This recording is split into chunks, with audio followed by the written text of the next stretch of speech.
tune in if you want to hear. So we have Chad, Josh, Dmitri, and Marcus every Friday.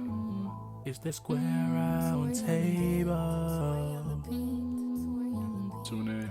It's the Square Round Table podcast. Let's have a blast. I know at work you had a long day. Just relax and tune in. What's going on? What's going on, my freaks and geeks? No, the shirt is definitely. Was it? Wait a second. Was it green before? It's been green, yeah, but it's like the green screen is like making my arms disappear. I'm into it. Hold up. Oh no, he did it in the portal. He did it in the portal. He's in the portal now.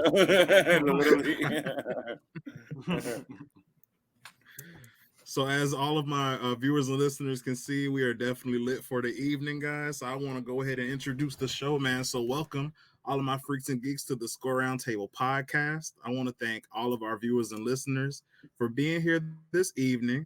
Once again, we're having another amazing episode, guys, and tonight is no different. I want to welcome to the Square Round Table a singer, songwriter, and an amazing producer. Please, y'all, let's give a warm Square Round Table welcome to our guest for the evening, Mr. Elon. Thank you, sir, for joining us. They do what they do. Hey, man, we definitely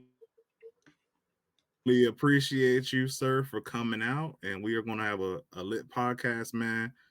And just thank you for just chatting it up with a couple of nerds, man. We appreciate that. I love that. Yeah, of course. We always start off. Oh, yeah, no problem, man. Like, we definitely appreciate you taking the time out. And as always, we like to start off before we jump into all the craziness that's going to happen. We just want to ask you, how have you been doing, man? Just like a little mental health check. How's everything been going with you lately? For the most part, I'm okay right now. I've been chilling, just hanging out. Yeah, life is going to do what it do. It ain't always going to be roses and all that shit. So for the most part, I'm in a good place, and I can appreciate the good and the bad times. Yeah. I like that. No, I definitely appreciate that, man. Thank you so much for sharing with us. And yeah, I feel the same. Life, like I always say, man, life be lifing for sure. Like all the time. It's cool to appreciate. Yeah, it's cool to appreciate the ups and the downs, you know what I'm saying? Because everything's gonna eventually work itself out, and you just gotta, I guess you could say, you gotta see the forest, you know what I'm saying? You gotta spend some time and smell the flowers and not get too bogged down by everything. So I definitely appreciate that, man. Thank you for sharing. Yeah. I feel like it's a part of the whole ebb and flow of life. You gotta just trust in it sometimes. So I was just trying to be in that headspace. Definitely. I definitely like that. Yeah. 100%. So one of the first things that I wanted to open with, Mr. Elon, I wanted to know for you, I read a little bit about you, but I didn't want to go too deep so I would get spoiled for stuff for the podcast. But just talking about you musically and like stuff that inspired you growing up. So for you specifically, growing up in Baltimore, I really want to know what that environment was like for you and the way it helped you and molded you creatively, like with your music, with your art, with everything. Baltimore pushed it. I don't know. I'm like, it was an integral part of my growth because it pushed me to I use creative outlets as an escapism kind of tactic, as a coping mechanism from like most of the things that I was doing, because I was in the hood for like a nice chunk of my life and shit was not cute. but also it's like such a like live dance music culture there. So I grew up with that for a long time, since I was really little. We was listening to dance music, Baltimore club, all kinds of shit. Yeah, I felt like I grew up listening to a lot of house music and Baltimore club music just from being there by default. And then that affected my taste a lot.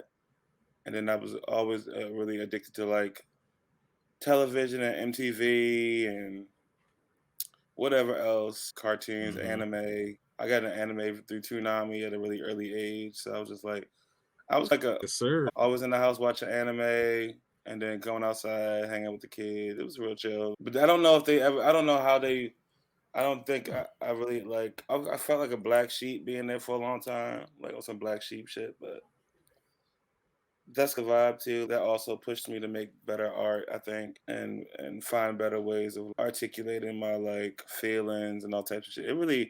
It definitely pushes me in a lot of ways. It's a really testy place to be sometimes, but it's a beautiful place. It's a beautiful culture. All types of shit going on there for real. All types of amazing artists that inspire me.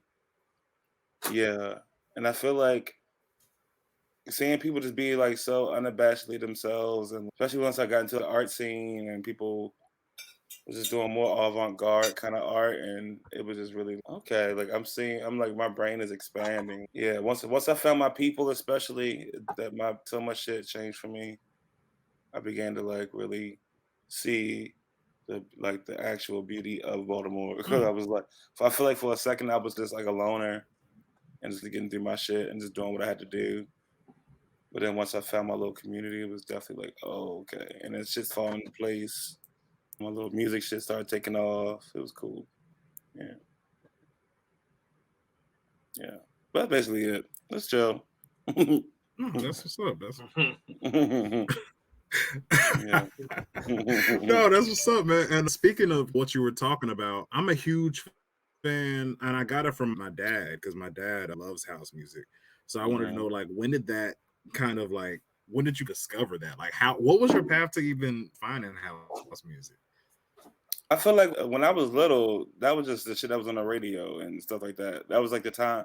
I feel like when we was little, especially in the '90s, like house music was going off at that time too. You know what I mean? So you could just turn on the radio any given day and have some kind of or something like that, you know, one of them type songs or something like that. So I feel like I heard them damn songs since I was little, and like just cookouts.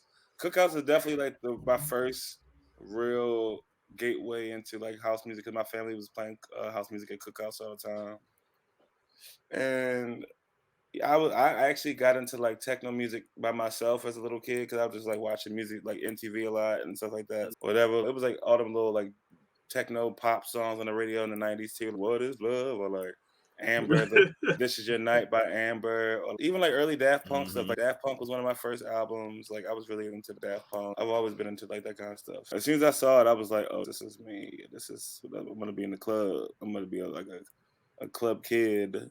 You know? Yeah.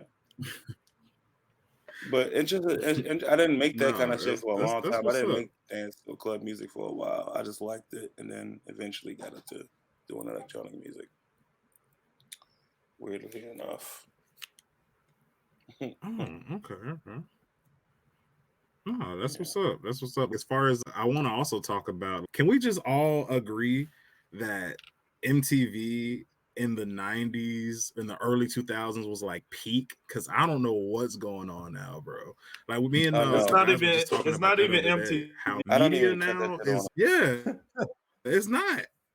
No, It's trash. It's trash. It's all love and hip hop or nothing. No, literally. That's literally what it is. It's terrible. It used to be Nobody so wants to see no great. damn Teen Mom. Yeah. Why am I Catfish. going on a music channel and looking at Teen Mom or what is it, Jersey Shore or whatever was on there? Like, why? Well, that's not music. No, not at all. Yeah. It has very little to do with music either. It's just like, the only music aspect is that they have is like the background music. The background music. Yeah. Somebody got his thing. Yeah, Someone got paid to make the background music for all of the things. And they're the reason they're the reason that's called MTV still because there's music there. Oh, we still have music. Like, no, there. it's still music television. Technically, it's all no. Technically, it's there. If you played a song in the background, no, it's not. Technically, it's terrible. Yeah, but they still have that little AMTV thing in the morning. Like they still have that. Oh yeah, they be trying, but it'd be like, first of all, what happened to it's not the same though. You know what I mean? Ain't nobody up there early just to watch. Like I'd be damned if I'm waking up at 6 o'clock in the morning just to watch a block of music videos. Oh no, it's dead for sure. But yeah, and like they be playing some garbage. Like I'm sure they do. Because when I was younger, like my gateway to a lot of house and electronic was AMTV. Yeah, exactly. That shit was they was like really educating me on some whatever was going on at one point, and then it just slid all the way off. I don't know. We went from I was listening to Fat Boy Slim, all types of shit like Aphex Twin, and then next thing you know, it's just like nothing. Yeah. Like, Yep. I remember Fat Boy Slim. Yeah. yeah, I used to listen to all that shit. Yep. Like, all That's that guy. They gotta rebrand their. They gotta rebrand their network. And here's my again, thing, like 'cause it's even like TV, No, really. it's regular TV. yeah. Yeah. We're not music TV. We're just TV. And even like TV. recently, Just like it's, TV. it's, I think the last time I really, because I remember it, like that's back when I was like in high school, because I remember getting up in the mornings and then they had certain stuff on there. That's how I found out about Afrojack. That's how I found out about Swedish House Mafia. That's how I found out about I think his name is like Avicii. Like that's how I found out about like all those guys. Right, rest in peace, man. For real. Like that's how I found out about those guys. So like, but now they don't even do that. They don't. That's like the least they can do. They don't even have that anymore. So, and they used to really do show. They were like showcasing the new up and coming people and putting you on the new stuff. They don't even do that. It's just whatever. You're just fending for yourself out here these days. It's bad. No, you really are. Luckily, YouTube is what it is. YouTube is helping a lot. You know what I mean? It's been really. The algorithm has been algorithm. If it wasn't for YouTube, I will say. Yeah, definitely. Yeah, and but I mean, I just once again, I just think it'll never be like it was in the 90s. No, never again. A lot of things won't be the way they were in the 90s. I was going to say, everything changed drastically. I would say like the thing about the 90s or even before the 90s was because the biggest thing is that people have pretty much figured out a way to nowadays people have pretty much figured out a way to capitalize off of something the most effective way. While in the 90s and 80s or whatever, nobody really knew what was going on, so people are doing whatever. Yeah. That's why throwing stuff at the wall. Yeah. Exactly. That's why people say, and rightfully, the 90s isn't going to be like. It's not going to be like that ever again because we pretty much whittle down what works nowadays. Yeah. That's like all people really care about is like the formulaic approach. Exactly. Yeah, the 90s was definitely all about experimentation. People just like, all right, whatever. And it feels like they had like a budget separately put aside just in case something flopped. And they were just like, we're going to rebound from it regardless. Nowadays, we have no wiggle room for no mistakes. We have to calculate this perfectly to be a success. Yeah. And I guess in a way that kind of makes it like lose like a lot of the sound that we got from the 90s. It was very just much formulaic in the sense that like people don't experiment as much when it comes to mainstream stuff. You're not getting too much experimentation. Yeah, everything is synthesized, whatever. Yeah. Technical and pre-recorded and sample this and here go the drums are all on the computer now. Piano and all that. So it's like you really like for example, like Outkast, like when they were coming out, they were experimenting like with like jazz instruments and drums and guitars and they sampled like a little bit of stuff, but most of their stuff all came from like in the house. But like now everybody's you know that sound Outkast did?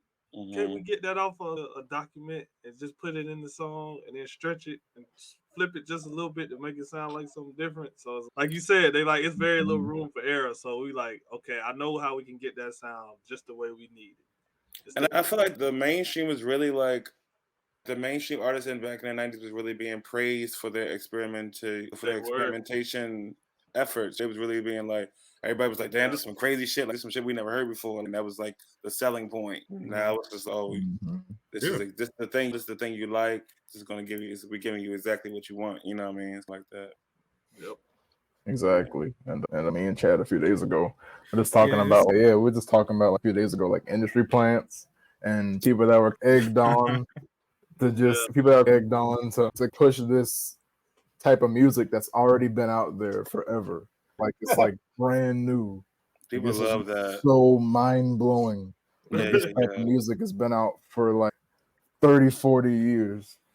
And they also do the thing where they'd be like, this is the new so into like the new Britney Spears. This is like the new. Oh yeah, Exactly. They love they that. love So doing much. that. They That's love weird. that. This is the That's new weird. whoever. They love that.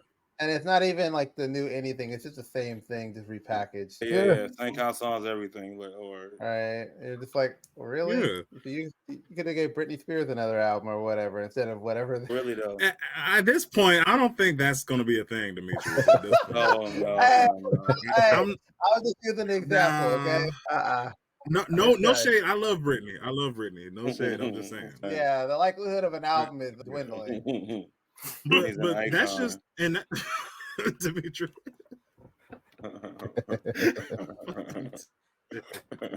but just like with Britney Spears and people like that, it is hard to say that this is the new, because it's not going to have the same kind of effect. Because when that kind of music hit, because you had Britney Spears, NSYNC, Backstreet Boys all battling at the same time, like that kind of stuff wasn't like unheard of, you know what I'm saying? And it was just a brand new thing. So it's just like now we're desensitized to it. And so it can never be, this is the next Britney.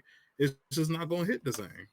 Yeah. And I feel like we do less of the cultural exchange thing that we used to do in the 90s and the early 2000s because of like so much, the people have been, their culture has been hijacked and appropriated so much. We can't even really share imagery and stuff like we used to do because people just be like have been taken advantage of so much. So it's just so we ain't gonna get that back. We're not about to ever get like a Romeo Must Die moment again. So when the black people was with the triad running through the streets, like that was like the moment of the 90s. So I feel like it was so much shit like that. Drew Hill was all about East Asian culture, and there's a bunch of people like that. Wu-Tang, I used to listen to Wu-Tang too growing up. Like they was all about that, like just karate films and shit like that. You know what I mean? So that was another cool part about the 90s and the early 2000s. It was like so much cultural mashing. Nobody was like really worried about it. Really, it was cool. But then you really look back on some of it, you'd be like, "Damn, that was weird."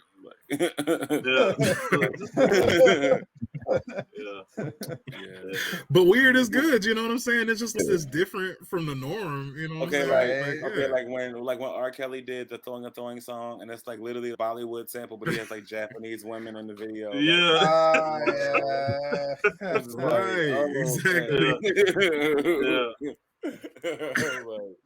Damn. It's like somebody along the way dropped the ball there. You know what I mean? Right. Good job. Okay. All right. This is a little research, but okay. All it took was a quick Google search. You know what I mean? Just a quick. Might not want to do that, but I'm not surprised with Mr. Kelly. Yeah, okay. Say, you know, how much do you care about? Yeah, that's what I'm saying. Like,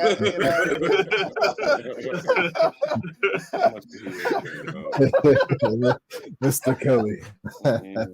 Wizard Kelly. Yeah, but as far as like using all these different references and cultures and music, I think it's great. I don't really have a problem with it. The only time I really have an issue with it is if the particular artist doesn't really make an effort to to tell their audience, give credit to those particular references. Yeah. Like paying homage and this and doing something tastefully done. Like people don't know how to do tasteful shit anymore without it being just so super on the nose or so just I don't know. The creative direction's gone down the drain too. So, but that's like we were saying before. That's just kind of how. That's just kind of how it is now, being that you can only do certain sounds they're gonna sell. You're gonna go. Someone's gonna be like, "Oh, this sound worked over here. I'm just gonna copy that entire thing, and I'm gonna sing some vocals over it." But it's exactly the same thing over here. The same. So it's part of the fact that I guess with us as an audience, or what they think of us as an audience, are so simple, but right, not really. We're always saying we want more different sounds and something interesting instead of a lot of the poppy stuff. Yeah, that's really real. Yeah. I knew it was a problem. Okay. No, I was just gonna say I knew it was a problem with music and how it is now. When I was playing Goody Mob Cell Therapy, and they heard there was somebody younger than me, and they heard the beat. And they said, "Oh, that's the Travis Scott song." I said, that definitely happens. Bro. It'll be like even worse. bro. And it's crazy because, and I had to think about it because it was a girl that I worked with on when I was working on the show I was working on, and I was like, "How old are you?" She was like, I'm 21. I was like, okay, never mind. It makes a lot of sense, man. It makes a lot of sense. They don't even call hip hop no more. They be like lo-fi beats. Yeah, I'm like, or even worse, they hear like a song or something, and it would be like something they heard from Fortnite, and they'd be like, "Oh, that's that song from Fortnite." No, literally, please. I'm yeah, like, no, I can't stand that. Like, I can't stand that. It kills me. Like, trust me, nothing was made for Fortnite. Like, nothing. I mean, maybe somebody there, I guess, they be taking dances too on Fortnite. They be taking all types of shit on that. No, that's literally culture vulture of the game. Exactly. I don't know how they still around. Like, somebody should have sued them for a whole bunch of money, but a long time ago, I swear. I think somebody did try to sue him or something like that. Did, I don't know where it went. No, they get the little dances taken. Yeah. Hey. Like, all kinds of still making like games. It didn't go nowhere apparently. And he must have got a little check and shut up. You know what I'm saying? Yeah, he definitely disappeared. He was like, he got a little money. It was like, all right, I'm gone. You got that hush money. Right? He's 50,000. I'll be quiet. You can have the Millie Rock. Yeah, you can have it. You can have it. I don't care. You know, right. Exactly. I just want some money. Yeah, and that's how they saw a whole lot of the same stuff, like not crediting the dancers for those that came up with those dances for the game, and the people that came up with that music. They just throw them some money, and it's all good. But even still, yeah, people be fucked up financially. They be like, give me something, shit. They'd be like, "How much do I have to pay you so you can shut the fuck up? Like, how much money am I paying you to shut the fuck up?" Slide them a check. Right. You write a number that makes you feel better on this little piece of paper, you know? Right. Yeah. Like, I'm gonna write a couple zeros on here and let me know what you think of that. Exactly. But the one thing in particular, Elon, that I wanted to know was like, how do remixes work?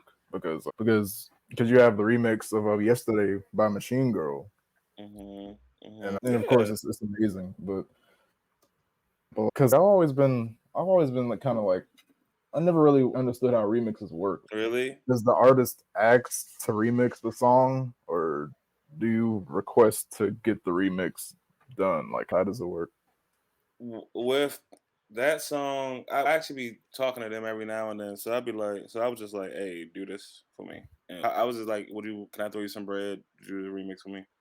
And he was like, oh yeah, I got you. I'll do it for free type shit. So I was like, all right, cool. Some of them be more complicated. Sometimes it'd be more like, people be like, want to know exactly what your intention is with it, and when you dropping it and how much they want actual money to do the remix and stuff like that. So it's like when you work on people who are doing on some friend shit, it's way more different than an artist that you don't really know like that. I feel like in the times with people who I don't really know like that, it just be real, just like, all right, throw you some bread and just do it and then send it back and just call it a day. But my friends, they just be like, oh, I just talked to them like I'm like normal. Send it to them. What you think it is? They be like, they like it or don't like it. I be like, well, if you like it, remix it. If you're down, it's not that hard. It's not that much of a. Be like, hey, what's up? Like, do this. If they want to do it, they'll do it. Little money incentive. Be like, hey, I'll pay you. I definitely. I don't ask anybody to do nothing for me usually without mentioning money. I'll be like, I'll throw you some bread or something, but let's just negotiate because I'm still independent, so you gotta work with me. Right. Understood. That's basically how that came about. Just me, like, I just be actually talking to them every now and then, so I'd be like, what's up? How you feel about this? Cool.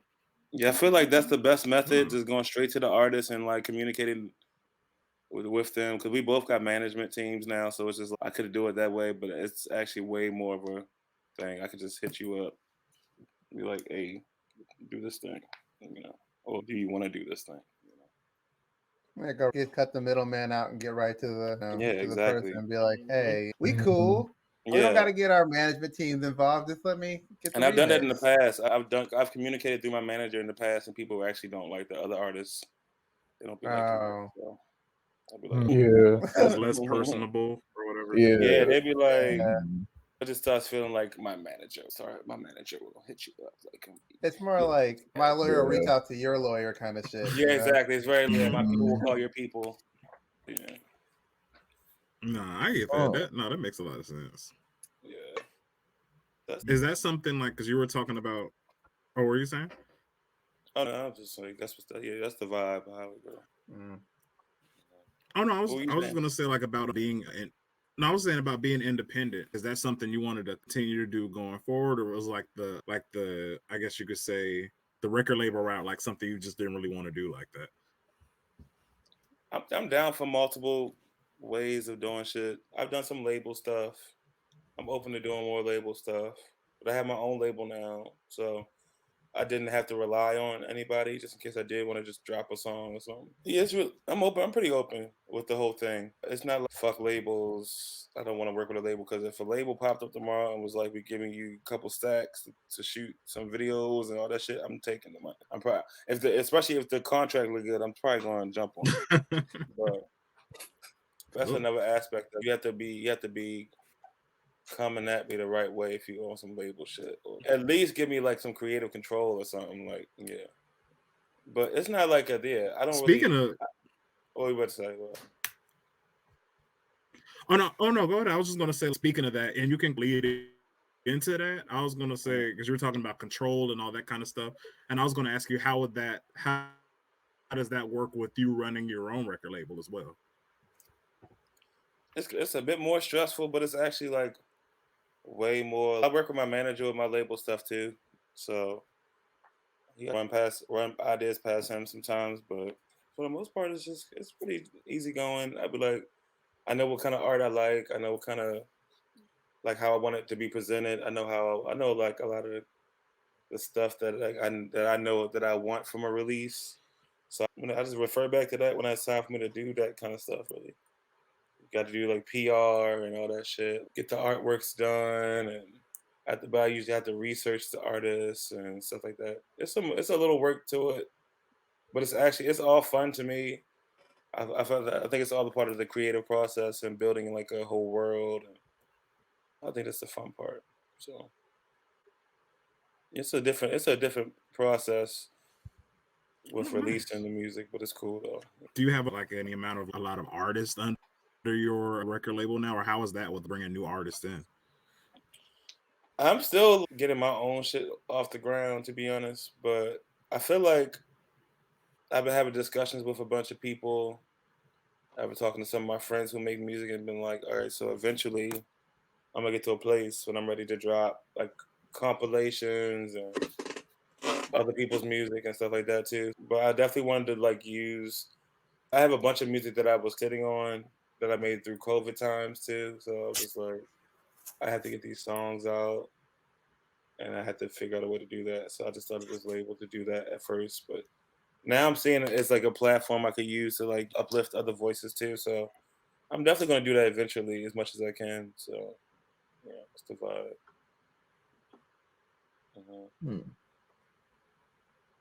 Okay. Dope. No, I definitely that. And speaking of like your own music and things like that, go ahead, John. Basically, I was just saying, that's interesting too. It's a lag on my end. I'm sorry if I'm lagging. Yeah, you're good, but I was just saying that's interesting too because just like the stuff with just creating the label and how that even works. That was also something I was confused about too. Mm-hmm. And also, not just about your label, but also how would you go about promoting it and just getting it out there, and your strategies for getting out your music as well. Luckily, my manager he helps me with a lot of PR stuff. So like he does like a lot of the PR and things for the label as far as like getting the songs out there or getting the word out there about the label and stuff like that. But as far as the visual and the like the sonic things going on, that's mostly just me really. Yeah, or like me figuring like he's giving it like Nice. when we discuss about evolving the label.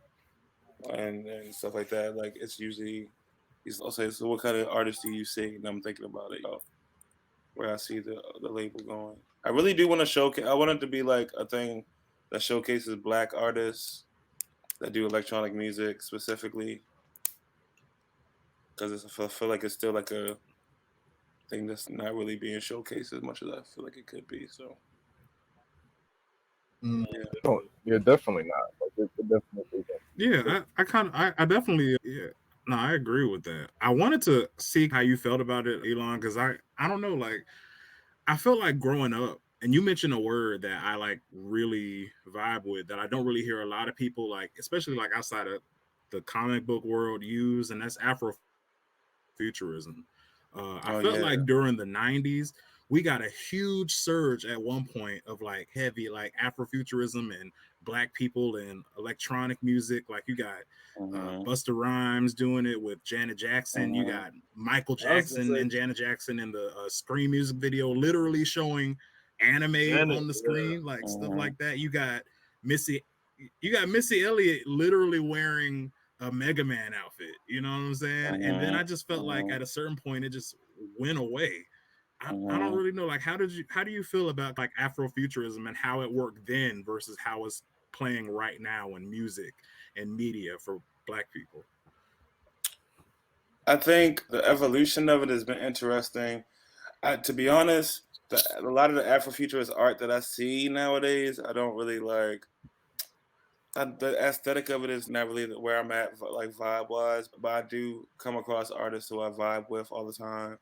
But I feel like, it's changed so much since the 90s. I feel like now when I see Afrofuturist art, it's really collage. It looks like collage based a lot of times.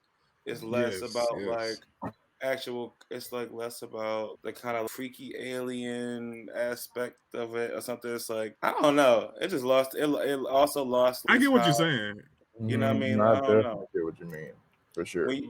When you see Busta Rhymes and Janet Jackson and all them people versus, also I feel like there is like this, how do I say this? Yeah, I don't know. I feel like people just interpret Blackness in the same way over and over again through it.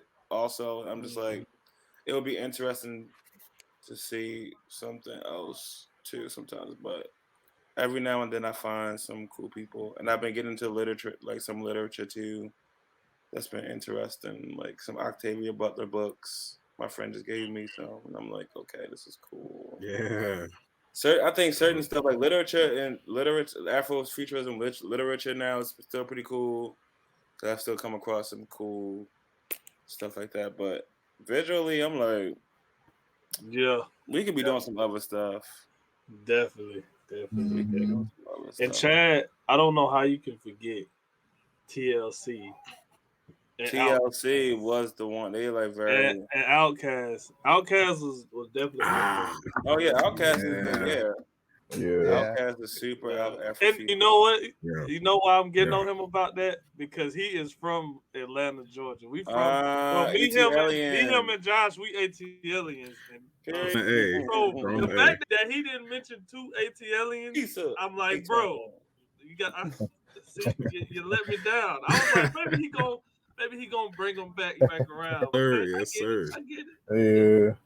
Andre 3000 is like the Afrofuturist. My bad, bro. Yes. My bad. That's my bad. Yes.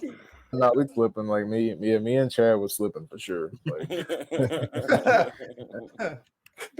No, Outkast is definitely like they one of the people I look up to. Like actually, like Outkast, Missy, and fucking Busta, like my favorite, and Janet Jackson and Michael Jackson are like my favorite people ever. Like, yes, man. They like my brain was like growing up watching their videos. My brain was like, I'm telling you, I was trying to put it all together and figure out what was going on. The Busta Rhymes, give me some more video. You ever seen that one? Yes. That one with the little blue man running around. That shit fucked bro. me up. That shit fucked me up. I was like, what the hell? Yes. This is crazy. Oh my goodness. Damn. Yeah. That was a wild ass video, man. Yeah. Mm-hmm. For sure. I feel like that shit affected me so much. And I feel like people, when I go out into the world, people see me and be like, oh, you want some white people rock shit? No, I'd be like, no, I grew up on like the crazy black shit. That's literally just what I grew up with. Niggas art, like black art was crazy as fuck when I was growing up. Like it was some crazy shit going on. It really was. Like and we even had like black people like the Prodigy or like them kind of people. It was like more black punk shit going on. This is like way more. Yeah. No, totally. And it's funny you mention how Afrofuturism it's not really like this kind of, what's the word? Kind of wonky, but it's not really.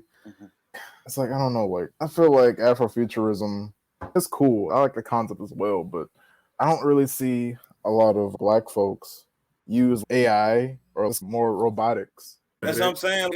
It could go other places. But you know what? Disney just did this. Disney just came out with a TV show that's like an all Afrofuturist cartoon. It's so sick.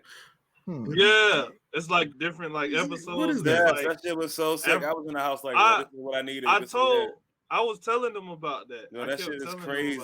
That shit was crazy. That's literally what I needed because it was like they was really taking it other places because every episode was like a different thing, so it wasn't like the same Afrofuturist aesthetic every time. Yes. That's literally what I needed because I was just like, I'm so used to seeing the same aesthetic from the thing. Yeah. So that was like the first time I seen people like, we in the dystopian 2023 future, and this one we back. You know, it's still like an indigenous future, and this one is. It was like all these different outlooks on the thing, and I feel like when I see the art. It just be like collages of like people and tribes chopped up with like an elephant trunk. I'm trying to like tread lightly because there's a whole lot of Afrofuturism stuff that I'm just like. I like it, but it's just like. But now that AI has become a thing, like a lot of the artists who I follow have been utilizing AI and making crazy Afrofuturist art. So the AI has been advancing it a little bit for me. I'm like, this is sick, even though it's creepy, but it's also cool. Yeah, totally. Yeah. It's a little bit of both. Yeah. Yeah, exactly. And I hadn't really, and because I was just like looking at, I like listen to a lot of electronic artists, and I haven't really seen any. I don't really see that many black electronic artists anyway. But I haven't seen any black electronic artists that use like AI in their album art, except for not really like AI at all. Like the only other electronic artist that uses AI in their like album art and stuff that I know is Arca. So it was interesting that you actually use AI in yours as well. Like I thought that was pretty cool because I love AI. I think it's so fun, but it's definitely interesting. Yeah, and I love it, and I just wanted to know what was like your inspiration from Eden, because Eden is it's an amazing EP. I love it. So when I first started that EP, I just really wanted to make video game racing music. Like I wanted to make Midnight Club music. At first I was going to call it Midnight Club. I hear that. Yeah. It was called Midnight Club at first, and then somebody else came up with a project called Midnight Club, so I just dropped the name. And then I started making, but I had named it before. I just knew I wanted that vibe. I didn't even start working on the songs yet. And then when I actually started working on the songs, I actually started making a bunch of Afro songs about concepts of living in the future where AI has taken over and technology and the economics have hit this weird like pinnacle that's like collapsing, and we all can see it, and what we like still living in the facade of it, but peeping behind the veil of the facade of this weird technological era that everybody, it's like the future where it's like everything's on, like your consciousness is on the hard drive, and like the social networks is like the credit score and all that kind of stuff. I started thinking about that kind of stuff for some reason. I don't know if I was watching a lot of Black Mirror or something. Right? Yeah, for sure. And I was just about to ask you if you watch Black Mirror. I love Black Mirror. Yeah. Anything like that. I've been watching all the sci-fi technological things. We just finished watching Twilight Zone. I'm just like, I love anything like that. That's my shit. Yes. Just make me think about. Make me think. Yeah, totally. Yeah, Twilight Zone and just it's like it really is, and just like stuff like Black Mirror. Like I just love abstract futuristic concepts that just make you think. A lot of the AI a lot of the AI sci-fi stuff is like super abstract and it's hard to explain. That's why I really like it. Yeah, and once they get it, they start to integrate the AI into videos too. Now that's just getting crazy. I'm like, what the hell's going on? Yeah, totally. It's just crazy though. Oh no, I was just are saying you it's lagging? just it's crazy how really no, yeah, I'm lagging a little bit. I'm lagging. But no, I was just saying it is crazy like when you look at stuff like Black. Am I lagging that bad, y'all?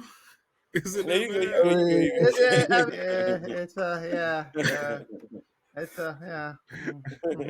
How far am I behind y'all? That's crazy. You're not too far behind, but it's noticeable enough that we have to give you the pause moment to let you grab yourself and come back to where we're at. Am I lagging now? Is it jumping now? I'm like, I can't tell who's lagging. No, I'm good. I'm good. On my end, I'm good. Okay, I'm cool. You guys are looking at me like I'm lagging now. That's why I was like, oh no, it passed. It passed over to me. No, that's why I stopped because everybody was looking at me like I'm lagging or something.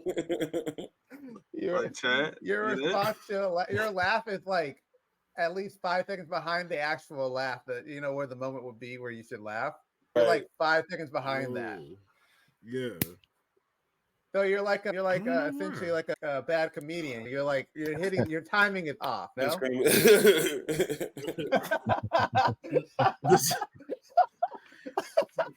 Ow. That's crazy. Can you? Oh man. Oh man, I didn't mean to go that hard. Okay, I'm fine. Am I still lagging like that? It's okay. You're better now. You're better now. You're better now. In the name of Jesus. Yes. Oh man. Okay. Amen. Amen. Oh man. This is funny. But goes on in shows like The Twilight Zone and what goes on in things like Black Mirror. We're honestly not too far behind some of those concepts because I don't know if you've seen it or I know I showed Joshua, but Meta's doing this new thing now, like where they have these meta avatars, and the avatars aren't like cartoon anymore. They're totally 3D rendered meta avatars, but they are completely photorealistic. And you can talk and use them in real time, but you're in a it's crazy. It's crazy. That's so funny. It's really crazy. No, you showed us all that, and I was like, you were just like, yeah, so like FaceTime, and I was like, yeah. Wait, I want to see what this looks like. Hold up. Pull it in real time. Yeah, it's crazy. Nah, I'm telling you, look it up. It's a so it's called Codec. It's like CODEC. Codec Meta. Yeah, type Codec Meta virtual reality. Like it's crazy. It's like FaceTime in a way, but the way it works is like it's almost like me being right up on somebody talking. You know what I'm saying? It's just you're right in front of my face, but we're both wearing VR headsets for real. But in the meta space, it doesn't look like that. It just looks like me and you were sitting here one-on-one having a conversation. It's really bizarre. That's so crazy. I'm like watching it now. This is crazy. And I'm just like, bro, we're completely in the future. Yeah, I'll be like, at this point in time, if we're doing that this close, I'm like, just take the headset off, man. Let's right. What the hell? Why are we standing in front of each other with the headset on? Damn headset off. Look at me, damn it. Let's have a real conversation. Put the phone down. Let's have a conversation right now. Yeah, no, let's not even talk about it. That's where new technology just brings new ways to steal your money. No, Jay, you know those YouTube ads, that Mr. Beast YouTube ad where like it was completely AI, and they were like, "Yeah, sign up here and do this for free money." It's like y'all inventing like new hustles. That's crazy. Oh yeah, you invented new ways to take money out of my bank account, like just straight from my bank account. Like forget direct deposit. It's just give me. Yeah, like it's crazy. It's like we just can't have a nice new technology, and y'all not try to finesse somebody. It's wild. You can't just make it affordable. It got to be like expensive to do everything. You know, everybody's scamming nowadays too. I swear. I know, true. It's all a scam. They're getting better at it, man. They get so good at it. To where I gotta just ignore an email until they start knocking on my door, man. That's just what it is right now. You're not getting me Amazon. No, really. Amazon, we have a surcharge Amazon, of $1,000, and I'm just like, no, you don't. Like, I know this. Right. Man, right. no, man. Yeah. Like Amazon. No, the thing that kills me about Amazon, and it's cool because I'll do it, but I didn't know some of the stuff that they're doing, like when they send groceries or packages, they automatically take out a tip. Like they don't, you know how like you order a pizza or something and they give you the option to be like, they give you the option to be like, hey, how much do you want a tip? Amazon is nah, dog. The tip is gonna be $6. We're taking it's an automatic $5. Automatic $5. Don't worry about that. On top of shipping, on top of the shipping and everything like that, they're like, here's $5 extra. Let me that for real. Like they take an automatic $5, and you gotta read it carefully and like actually take it off yourself, because you actually do have an option to take it off yourself. But it's this little, you can miss it every time. Like it's this little menu option to be like, oh, take off the tip. It's like, it's actually smaller than the other texts. Yeah, they don't want you to take it off, man. They don't want you to take it off. They want that extra $5. They know people are lazy, man. They know they're just gonna be like, oh yeah, I read it. I read the terms and conditions. It's there. Click. Yeah, for real. Like, but a lot of the stuff just drives me to like my other point, because a lot of technology stuff and a lot of innovation that they're coming out with nowadays are cool or whatever. Like how, like I saw how the other day I was just like looking up like types of ways to just like, make certain things, and because I was just thinking like how powerful like just your phone is, and how like your phone, you can do all types of stuff just from your phone, whether it be recording a movie, like an entire movie, like a whole movie, or even like just making music, like just making music directly from your phone. And that's why I wanted to know, Elon, what kind of software do you use to produce your music? Right now, I'm back on Fruity Loops. On Fruity Loops, and I use Logic too. Okay. Yeah, I love Fruity Loops forever. Give me the Fruity Loops sponsorship. Sponsored by Fruity Loops. Look, we need that sponsorship. Go tell and sponsor everybody. Us too. We need it. Everybody here needs the Fruity Loops sponsorship. Yeah, Fruity Loops and Twitter come together. The merger. Yes, the great merger. Seriously. Yeah, Fruity Loops is cool. But it's just like it's an easy little platform to just get my ideas out. Yeah, get that. Totally. I like that. And the funny thing about Fruity Loops is, I don't even think I should say this. Like, I really don't think so. But you remember, like back in the day, say it, bro. Remember, like back in the day, how folks like back in the day in like grade school, folks were like, hey, bro, you want that new download of Fruity Loops for free?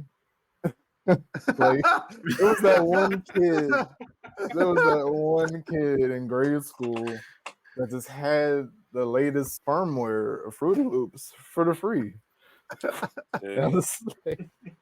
So much that was so popular to her. I didn't even know you actually had to buy Fruity Loops. Like, I had no idea. That's the magic of music community. That's the magic of. I feel like that's how I got into it too. One of my friends just gave me like some download version of it, and I was like, "All right, cool."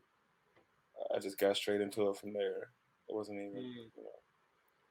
I used to try to use it, but I could never. I would only get stuck on the demo version, and I could never really make a whole song. But then I got my own little laptop situation. My friend was like, "Oh yeah, it's time for you to have this." I was like, "I like that." It really transformed everything. For real. That's what's up. Yeah, but I like any software I can make a song on successfully. I would do it. I'll use it.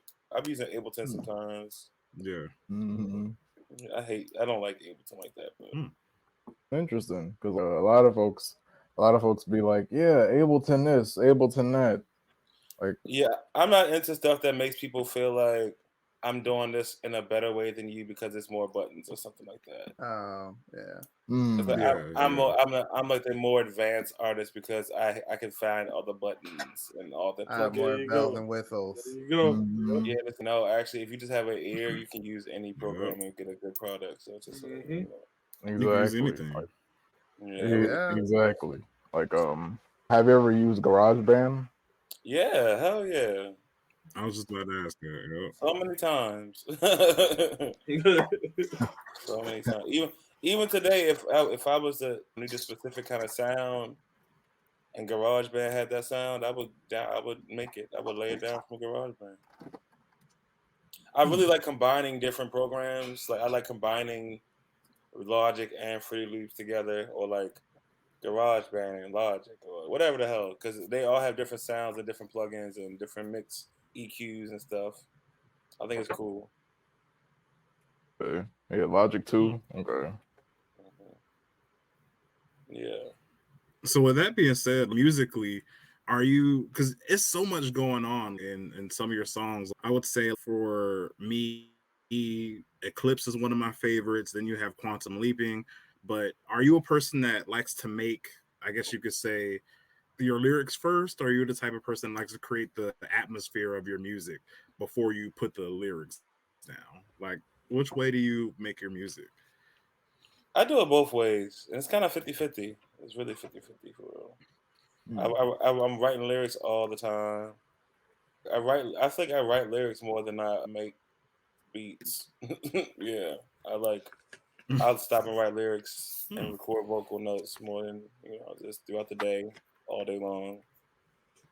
And so sometimes, so a lot of times I do start with the lyrics and try to build the beat around it. But I feel like the songs that I'm like, oh, it just came together real quick and it felt real organic. A lot of times it'll be like I started the beat first. When I start with the beat first, it just gives me something to go off of. But I'm doing both all the time. I'm always making beats and being like, oh, that makes me want to write. Or I'm always writing without the beat and then let me build a track around that now or something. I feel like my favorite songs that I write are songs that come to me without the beat though. Yeah, when I can hear it all in my head perfectly, and I'm just like, let me go run and get my phone, do some voice notes. I like that. I hate being being a person that is creative as well. I know me and Marcus have talked about it all the time. I hate getting an idea and your phone is dead or something.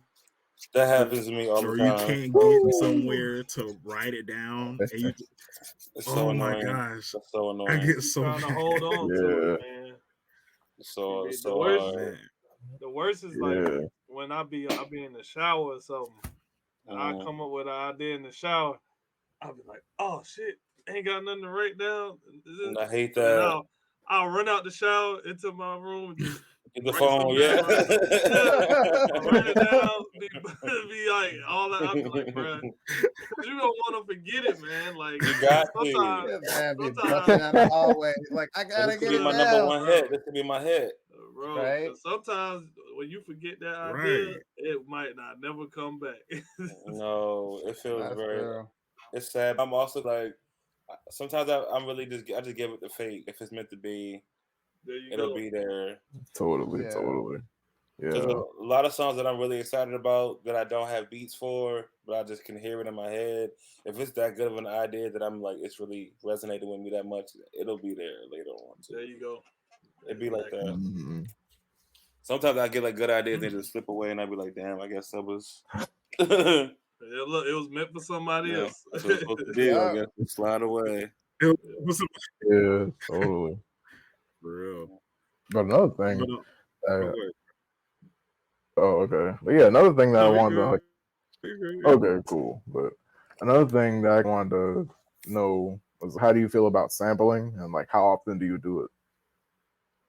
To me personally, I see it as they be like these drum packs are samples too. Like it's all samples of something. So whether or not it's like the amount of times I've used drums that somebody literally chopped out of an actual song and just like a snare that somebody chopped out of a song, but we wouldn't look at that as a sample. We would just be like, oh, it's a snare drum and a drum pack or a Timberland drum pack or something like that. You know what I mean? I don't know. I don't care. I think it's a legendary kind of concept that we've been doing to really advance music for a long time. It can when people are also lazy, so they don't really do it in a tasteful way that's going to help elevate the original idea or something like that. So it gets what was the point of it all? But I don't know. It's just like something that people like. It's and also when it comes to hip hop, that's an integral part of hip hop. It's like sampling, yeah, definitely. You know what I mean? Sampling is a big part of it. That's what basically started the whole genre was sampling. You know what I mean? Yeah. And I think it's genius. Like Kanye is one of my favorite samplers. I don't care what nobody say about the man. Oh yeah. He's a lunatic, but his sampling is like it's A1. It's A1. Like this is a chef kiss. It's just so he's just so genius with the sampling. I don't know. To this day, I still listen to Kanye, still listen to his samples, still be like, this is crazy. Oh, of course. This is crazy. Just that whole also like Dipset was like my best, like one of my favorite samplers. Like people like they just had like, the best beats to me always. And yeah, I don't know. Some people just did it really well, so it just made me like, it just works. I don't know, whatever. People was mad at Doja Cat for this Dionne Warwick sample. Yeah. I don't know why either. They've been sampling that song for decades. Each decade they sample that song somehow. Whether it's R&B, hip hop, whatever, they always sample it. So I don't know why everybody losing their mind over that. I think when you don't really flip the sample, you gotta really flip that bitch. Not even just like. Because then it makes it easy for everybody to just do the same thing, and then everybody fighting over who did it first, and then who's like the originator of the sample. It's like whatever. Yeah. And that's a goofy part to me when people be like, "I sampled it first." It's like it's a sample, so it's like exactly. I sampled it first. People really be trying to argue about who did it first. Either way, you're not the original singer. The original singer did it first. Actually, exactly. They created the samples. You're not gonna ever get as much credit as the original. You're not gonna get as much credit as Dionne Warwick for sample. Yeah. Sample gatekeeping is weird. That's what's weird for sure. It is. And people always like to approach stuff as like from the purest perspective, as this is what makes it real music, or this is what makes it like music that's gonna really resonate with the masses. But the masses love sampling. And half the time, people can't even tell what's being sampled or not. Yeah. So much shit being sampled, and you don't even know. So it's like, whatever. Yeah. Yeah, I don't know. I just think, like, for me, like, I've always looked at sampling like a tip of the hat to that older artist or older era music, or like a love letter to that era. I listen to a lot of people now that completely just take certain parts of songs and just stitch it into their music. Pink Panthers recently did that with Paramore and Linkin Park, and I love it. I'm just like, wow, somebody's giving credit to these artists from this era that needs to be celebrated. I do agree that it does get sticky sometimes when you talk about music and people using this and that. Like I remember recently Ed Sheeran just went to court because I think of that song Thinking Out Loud. He almost got sued for using that chord progression. It's just weird. It's just a really weird thing. Like I don't know really how to feel about that. I don't know if you can. What do you think about that, Elon? Do you think like something like a chord progression, that you can own a chord progression? I think chord progressions are, first of all, they all been. It's like it's 2023. It's like, how many times have these chord progressions been beaten to the ground? I don't think none of these chord progressions are new chord progressions. So I'm confused about that whole thing. And I feel like he's not going to lose that case. I don't think he's going to lose that case because that's not really a good argument, just the chord progression.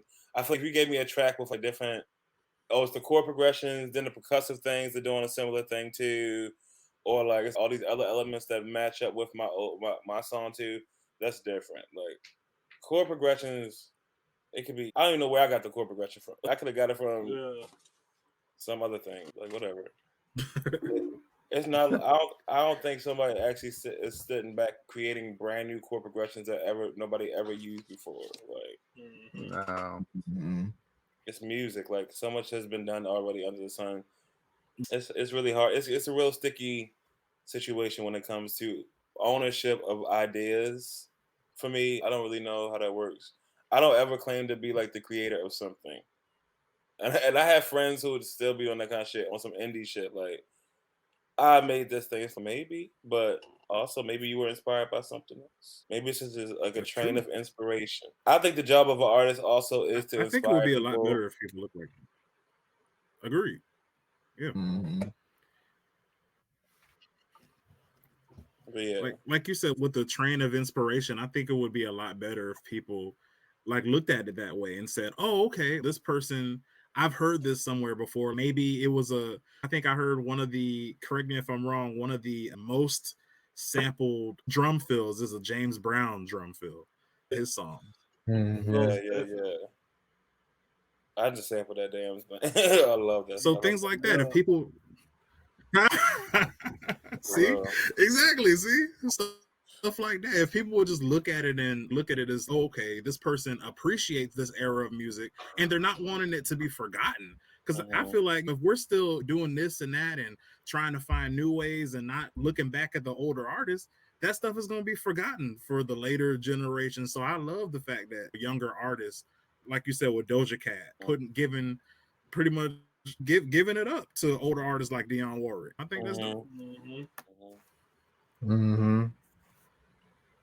Yeah, yes, I think it's definitely been a way of passing down the torch too. Yeah, it's very like, even when Pink Panthers came out and she was doing like the little garage songs, and everybody was like, "Oh, these are all like samples of like older garage songs." Yeah, she's eating it up and she's making it look good. I don't know, it's selling and people liked it, so it's resonating with people. I didn't hate on it. I was like, people like it. Yeah, and people that. Yeah, and think about it this way: people that will never ever listen to like British garage music or house music, or even know who all of these artists are. They're getting a chance to be like, "Oh, okay, I heard that, so let me go try to find where this is from,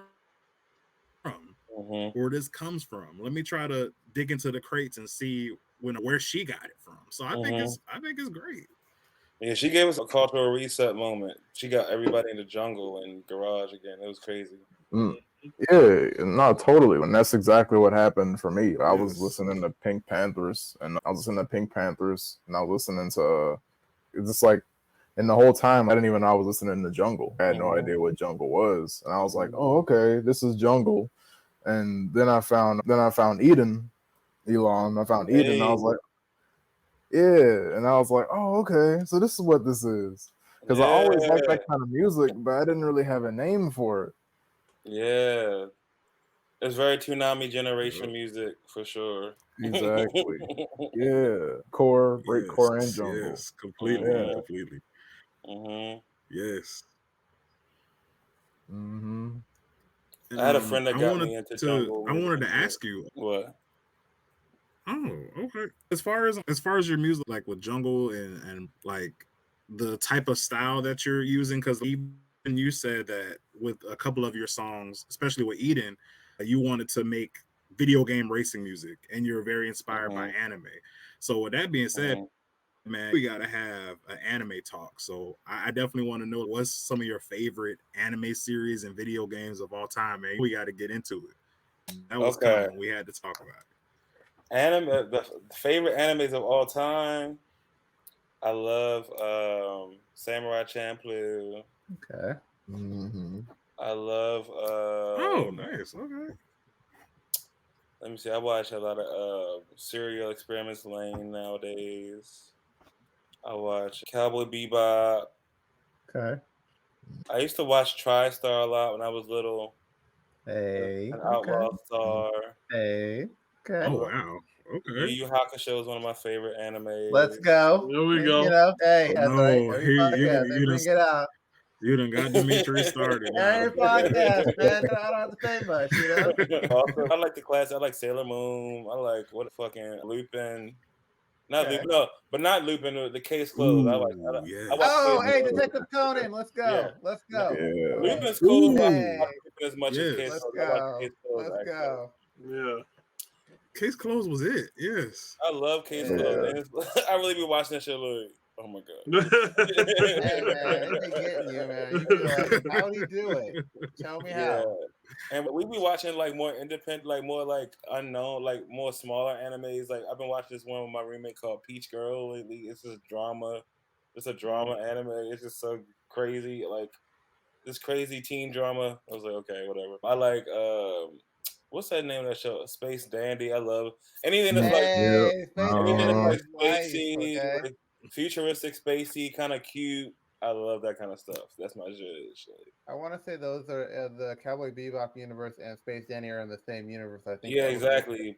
Space Dandy is just a bit more quirky and they're connected. Yeah, for sure. What's another one? I like scary animes too. Like I watch Hellgirl. I watch Another. I started watching Another again. Yeah, this is one called Ghost Stories. That's funny because they be making like it's like scary. They be making like pop culture references the whole time. Talking about Paris Hilton and shit. It's funny. I could go on and on. I've been watching so much anime. Hey man, you already named all the ghosts. I just finished the last Demon Slayer the other day. Okay. Have you watched Jujutsu Kaisen? What's the one with the one when they was in the Swordsman Village? I just finished Swordsman Village. Oh, okay. Is that the Hell's Paradise? No. It's a Demon Slayer. Demon Slayer, yeah, Demon Slayer for sure. Yeah, because that's definitely the Sword Village. Yeah. So, but I was. So that one was cool. Yeah, and Fooly Cooley, I love Fooly Cooley. Oh yeah, Fooly Cooley is amazing. I'm surprised Chad didn't jump up after that one. That's a hood classic, man. Yeah, totally. It really is. That's the classic. Nah, totally. When it comes to video games, though, I'm very like I feel like the new video games. I haven't played a new video game that I really like lately, but I have played. I think the last game I played was Smash Brothers of Splatoon. I'll be playing Splatoon with my friends. Sometimes Splatoon, and I like fighting games, like fucking Mortal Kombat.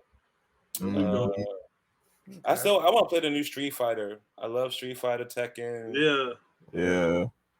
And I love like Need for Speed, Midnight Club, Gran Turismo, all the racing games. Man, I really feel like they did the racing genre video games. I really felt like they did it wrong because like it was hot for a good minute, and then like especially like Midnight Club and Need for Speed, and then I almost feel like when the Fast and the Furious movies came out, they took all the burn away from those kind of games.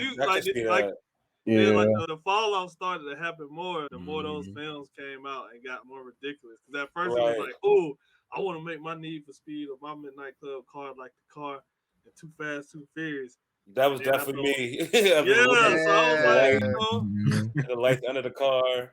But so now it's like, hey, I think the last Need for Speed that came out, I was looking at it and I was like, bro, it don't even feel like Need for Speed, man. Like, I feel that. I feel like it definitely got more like street racing vibe. What's the point? Yeah, for sure. I want them.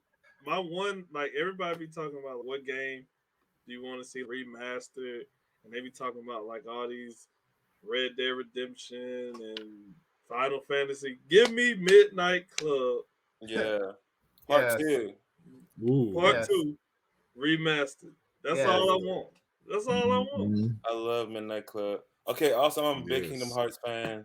We love Kingdom Hearts. That's one of the best that's one of the best franchise like real game franchises. That's the best crossovers of all time. It is. Easily one of the best crossovers of all time. I'm just waiting for Disney to go ahead and just say we're gonna do a Kingdom Hearts movie. Just give us. Yeah, you know what? That would be sick. Actually, I would go see it. I'm a big Final fan too. Like I actually grew up playing Final Fantasy. Yeah, I used to have Final Fantasy 7 at my grandma's house, and I would play the game all the time. Here's the thing about Disney. They don't understand that they're Disney somehow. And two, they feel like they think we want remakes of like classic Disney movies. I'm like, I don't want to see Beauty and the Beast for the second time. I don't care. Give me something fresh, give me something new. Kingdom Hearts this or whatever. Yeah. I'm tired of seeing a remake of something I saw 20 years ago when I was a kid. I'm cool. I'll go watch the animated property. Now, Dmitri. Yeah. Now, Dmitri, you gotta be specific when you talk to Disney, because keep in mind we don't want a live action Kingdom Hearts. That's I gotta be specific because I don't need to see Justin Bieber, okay? Oh my god, that'd be awful. Oh no! Well, I feel like they would really do that too. I feel they would really try to get him. Man, they really would. No, they. And we see an animatronic Mickey. Or Timothée Chalamet, one of them people. Yeah, exactly. One of them folks. Oh man, they already got. Here's my thing, guys. Timothy, I'm gonna put it out there. Timothy, as far as movies are concerned, and we talked about this kind of the last time, Timothée Chalamet is like the white Michael B. Jordan, because like they put him in everything. Like, I'm tired of seeing my man every movie. I swear, bro. I'm tired. No, like I just man, and my thing is he's okay. Property. He's not the greatest actor in the world, but he's the go-to white boy. He's just the go-to white boy. Yeah, that's the thing. I'm like, maybe he's like such a the new legendary person or something. I'm like, all right. He was in Dune. What's the movie he did? He might have been in Willy Wonka too. So. Yeah. Like, let me ask you a question. Who went to go see Dune like that? It's cool, but I'm sorry, I didn't. I saw it. Like that. I went to go see it in theater, but I fell asleep.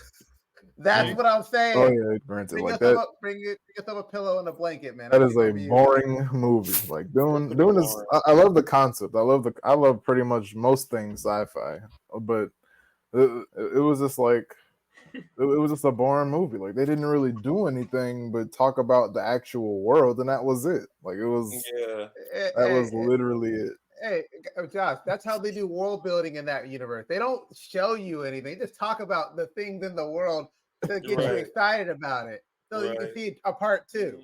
And I guarantee you in part two, we're going to see a little talking, and maybe they'll show you a little bit of the world, just a little sliver. And then we back to talking. Dialogue heavy. 3 hours of dialogue. Yeah, probably, Some parts of it was shot nicely on the newer version, but it was whatever. Outside of that, it was like it was a beautiful play, beautifully shot play. Yeah. I wanted to see Zendaya. Exactly. That's it.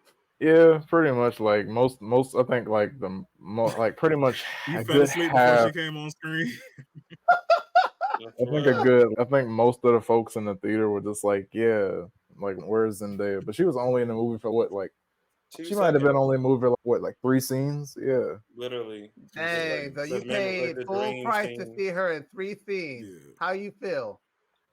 Yeah, it was just like I waste my money. That's exactly what that is. A waste of money. What you saw in the trailer is all you saw of her. Exactly. That was like literally like in the trailer. They only played these scenes. Exactly. That was like the only shot. That was the only shot. Like in the trailer, they were just like, all right, so we're just gonna play this like these scenes.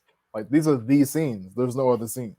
It's like it's so funny nowadays. Trailers will show you the whole damn movie too. Right. They squeeze it all into the 3-minute clip. Man, we were just talking about that. I don't need to see the movie no more. Damn. Exactly. I don't care how long the movie's been out. Like, why do we have all 3 of the Spider-Men and what's the name in the trailer swinging around? But what if I haven't watched the movie? Trailer? I swear. Right. What if I haven't watched No Way Home yet? Jeez. Here's the thing, man. They knew a lot of people weren't gonna go watch it, so they're like, "Hey, here's your boy. Here's your guys. This is what you want to see. Go to theater now. Go watch it. Go do it." Why aren't you buying your ticket? Why aren't you buying your ticket, man? Your ticket's not even got. It's not even like that just in movies. No. Yeah, they try to jam pack it. It's even like that for video games. That's why I don't really care about buying the new Spider-Man game, because I done seen every trailer. I know Miles Morales has the Michael B. Jordan haircut. You know what I'm saying? I don't even want to play it no more. I already know what's going on. I know the whole story just from the trailers.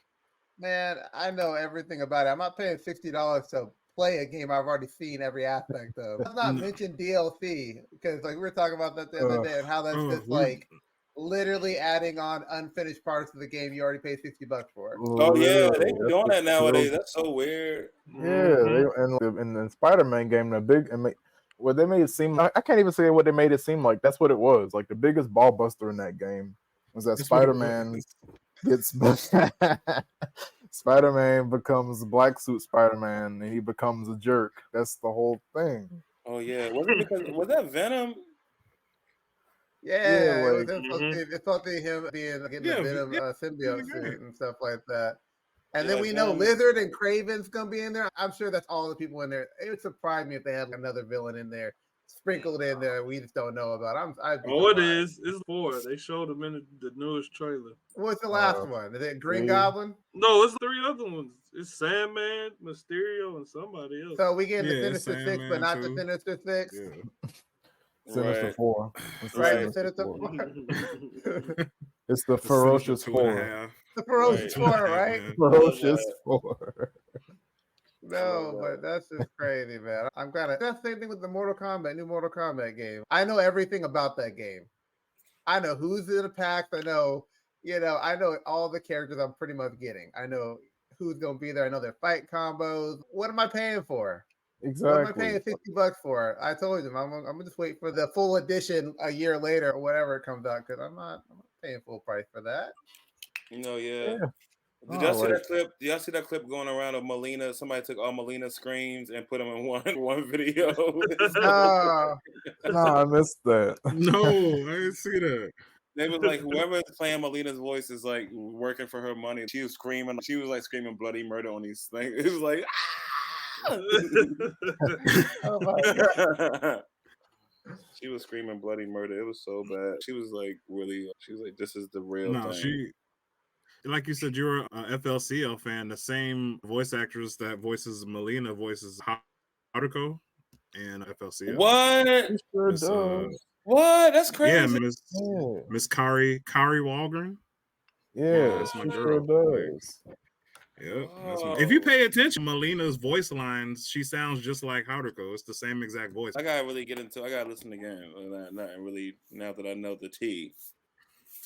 Now I'm going to pay full price. Right.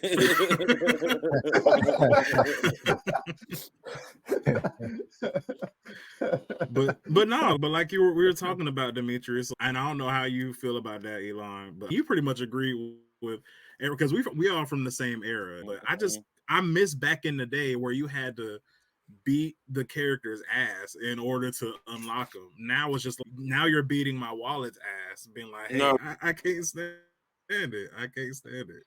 You can pay for Melina if you want. But you ain't gonna fight her in the game. And if you do, you're not gonna unlock her. What game was it where it was like? No. I think it was Virtual Fighter. Remember that game? Mm-hmm. Yeah. When you get to the end, like the last character is like the mystery character, but it's like like a liquid lady or something like that. Or is it Virtual Fighter? She looks like Sprite almost. It was like a metallic-y, liquidy lady or something like that. She looks like green. Yeah. I think she was green. What's that Virtual Fighter? I can't remember what game that was. I think you might be talking about Dead or Alive. Maybe that's Dead or Alive. Because there is a boss, like the boss in DOA, she was like green or something. She was like green liquid. Yeah, she was like see-through or whatever. Oh shit! I love Dead or Alive. Dead or Alive is dope. I remember that character. Yeah, and I remember that character specifically because she had this cheating move. Like she just had this. The game is cheating. It's a cheating game. For real. I remember them days throwing your controller across the room. Like, this game be fucking cheating, yo, bro. Oh yeah, let's not even talk about Tekken. Like with Tekken specifically was the game where I just like when I was a kid playing Tekken, I would chuck my controller across my room because the bosses back in the day were spicy, man. What's some games that y'all like? These are like weird, not weird games, but like games that you wouldn't expect you to really be into. Like I started I was like when I was younger, I used to play the Tarzan game, and I was obsessed with that fucking game. Like I never thought I bought it, not even thinking I'm about to be obsessed with stuck playing the Tarzan movie game every day. I was stuck playing that shit. I wasn't using the bathroom, nothing. I was like, no. I think I remember that. I actually think I remember that too. Like I was playing that. I was stuck playing that game. Yeah, I got a good couple games like that. Like I got one, We Love Katamari. I love Katamari. Klonoa. Like I love Klonoa. And it's such a stupid Klonoa, bruh. Yes. Klonoa is that game. That's not yes. Mine is what's mine? Conker's Bad Fur Day. I love that game. Yeah, Conker's Bad Fur Day. Yeah. Stupidest game ever, but I played it faithfully. I love that game. I agree. Yeah. I agree with that. No, I love that game. And I played that game when I was like in 4th grade, and I was like, I'm not supposed to be playing this game. Man, look, I was so scared my mom was going to walk in the room while I was playing that game. I was like, uh-oh, I better hurry up. No, literally, my mom let me have that game, and she went out to some party, and I was like in the house like, oh shit, I'm so glad she not home, but she is losing her mind right now. This fucking drunk squirrel. Bro, yes. Yeah, she was so funny. Yeah, that was a good one. The weirdest game I ever came across that I don't like, but it was weird. I think it was called like Freaky Flyers or whatever like that, and it was like one of the like weirdest games ever. Like it had a lot of just sexual stuff, but also it had a lot of just like people from different countries. Okay. And it was not good. What did you do in the game? You flew planes, but like you had different plane fighters and stuff like that, and they have different dialogue. And some of them had dialogue where they were like talking like all freaky title and stuff like that. What was his dialogue like? Like what were they freaky? I can't remember first name, but it was like a Russian person in there, and she was talking about doing some stuff for one of the other characters in the game. It was like.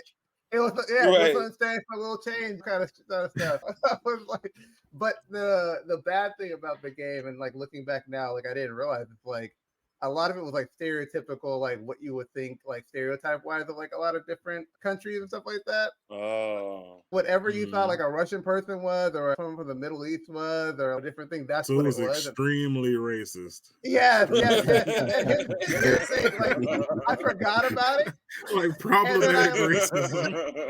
I forgot about it, and I on like Instagram, and I was like, oh my god, I thought this was a fever dream, but no, it's real. Like this shit's like super fucking. Ooh, I was like, yeah, I don't know how I got around playing that game because like me and my brother played it, and like it was bad, but like we were so young that we didn't realize how bad it was until like now, like I'm older. I'm like, oh yeah, that Russian person should have been that sexual. Okay, like I remember this game, Dmitri. You remember? My little badass was trying to play it because I wanted to see boobies. I'm screaming. I don't know how I came across the game or whatever. I forget how I came across it, but I remember playing it, and I like flying games. It was a game where you could just you could do flying. So that's exactly what it was. And I didn't notice all these things, but I was just like, it was, Not the sexy flying game. I never heard that before in my life. The sexy flying game, right? On paper, it sounds like shit. Bro, like Amelia Earhart with a bra so on. bad. Yeah, I was like, man, this is a game that I was like, I like flying because I wanted to find a game that I could fly a plane or whatever like that. Because I was like, I'm into aviation, so I was like, hey, that's cool. Yeah, that's crazy. Yeah, like say for our viewers and listeners, if you ever have a chance, just look it up and see how was it Freaky Flyers? I think it's called Freaky Flyers. Freaky Flyers. Yeah. You have some folks looking up some wrong shit, bro. They go. Hey, man, if you were discretion advised or whatever, however you want to say it. Hey, make sure your kid's not in the room. No, like that's crazy. I'm trying to think. What's another wild game? Oh yeah, I remember when I was a kid, I played this game. think it was called Xenosaga, where basically it was like this. Yeah, it was like this futuristic kind of Ghost in the Shell-esque kind of game, and the main character was skating? like this. Were the robots? Yeah, she was like basically. Skating? Yeah, you play with this girl, but she was like this like weird looking half naked robot girl, and she like had these. She would like her feet were skates. Like she didn't have feet at all. Like she just had these like little skates, and she could fly. That sounds sick as hell. Yeah, no, it was a dope game. It reminds you. It puts me in the mind of, like I said, it almost had the mech anime aesthetic. It had that, it had that what do you call it? Evangelion kind of aesthetic. Yeah, no, it was like Evangelion and like a Ghost in the Shell kind of thing. And she was like this half naked robot girl when she didn't have any feet or arms or whatever. But the exactly. She had like feet or hands, like her hands were like the fighting these, like, was crazy in that game. Nah, the fighting mechanism was dope. Like it was a dope game, but it's just like she was like this naked robot girl, this half naked, weird looking robot girl. So relatable. So my favorite games are less explicit. No, so my two favorites, number one, like you said, with Tarzan, back in the 90s, Disney had video games on lock. Okay, no, for real. Because that first Toy Story game. Okay, I'm gonna say the Toy Story 1 too. Yeah. That one had me on edge, boy. That one had me on edge. Yeah. What, bro? Weren't you stressed playing that game? That game was awful. Oh my, that's one of the hardest. Level. That toy car level. That toy car level was awful. That was one of the hardest, most stressful games I ever played to this day. No, for sure. And y'all remember that weird Tony Hawk Pro Skater Toy Story game? Yes. Oh wait, Toy Story game. Yes. Yeah, it was like this Pro Skater one. Yeah, it was like this skateboarding game, but it was Toy Story. It was just Toy Story characters, skateboarding and stuff. Yeah, I remember that.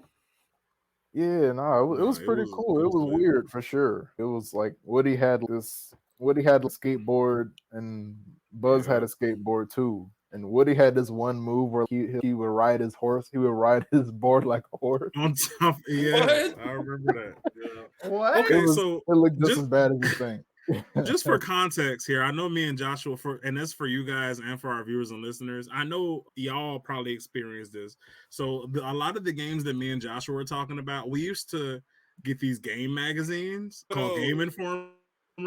And some of the magazines, remember the disc you used to get that had full of demos? It was like those are a lot of the games me and Joshua. Yeah, that's what me and Joshua are talking about. I love a lot of Yeah, pretty much exactly that. Like it's those like Game Informer demo discs, and like a lot of those games, I guess, didn't really make the cutting room floor. Yeah, I could definitely see that one. like Woody riding his skateboard like a horse. I don't even. How did that? I'm trying to figure out logistically how that works. I don't even know. Huh? That's what I'm trying to figure out too. How was he riding on the skateboard? Was his legs up? It was like a special move that he had on like his skateboard. It was like his special move. Like Buzz had a special move where his board would turn into a rocket or something, and Woody would ride his skateboard like a horse. Like he would do the whole like the whole cowboy thing. Okay. I feel like they spent all their two things. They spent all their money on Buzz Lightyear's like his move, and they were like, "What are we gonna make Woody do? What is he gonna do in this? Which is I don't even know. It was a weird game. It was one of those. It released around the same time that Toy Story game did, but you're talking about the second one with the one with Buzz in it, the 3D one where you had to rescue Woody in that one, which was also a lit game too. That one was very lit. Yeah. I forgot about that one. Yeah. I just think Disney threw their hands out there and they were like, "We'll give you skateboarding and then we'll give you a real game."